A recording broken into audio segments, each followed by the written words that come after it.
Local news about local people. This is Newslink, Indiana. Good evening, I'm Chris Bavender. Thanks for joining us. Yorktown will get a new top cop for the new year. The town council unanimously voted to force out the current marshal. Newslink Indiana's Jennifer Kinley has the situation behind the vote.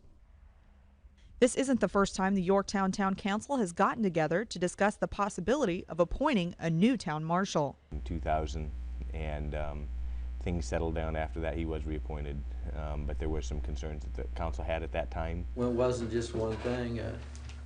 It was over a period of time, and the board members, some of the members, just decided that they weren't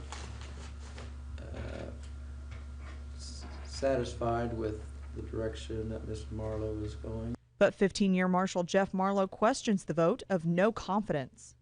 They've not got a clue on what leadership is. The decision was made in Monday night's meeting. While Town Council President and Town Manager both agree that the decision to dismiss Marshal Marlowe was nothing personal, Marlowe feels it was. It's a personal attack on me, and that's about it. Marlowe thinks it all started during the Chris Massengale murder investigation, when Marlowe bypassed council member and state police detective Daryl Thornburg. I made the decision to call the county. It was handled, and I'm not slapping my people in the face, telling them they cannot handle the problem. Thornburg had no comment on the issue. Marlowe will remain on the police force as a patrolman until he can retire in almost 2 years. In Yorktown, Jennifer Kinley, Newslink, Indiana.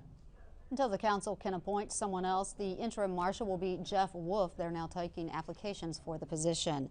The city of Marion is selling 2 of its public parks. Tuesday night, the city council unanimously approved the sale of Mid-City Park, located on East 14th and McClure Streets, and a portion of Franklin Park, located on West 2nd Street and Butler Avenue. The city plans to use the money it makes to fix other city parks. It's not known how fast the land can be sold.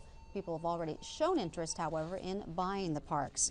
Well, now here's Brian Smith with a look at tonight's forecast. Brian? Good evening. Well, the big question is, how much snow are we going to get?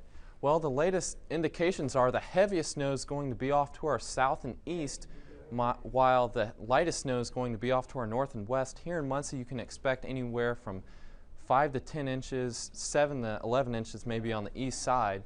So for the 5-day forecast, blowing and drifting snow during the day tomorrow, and a chilly Christmas day. Chris? Thanks, Brian. That is Newslink Indiana. Join us at 6:27 tomorrow morning for more news. And get local news about local people 24 hours a day at newslinkindiana.com.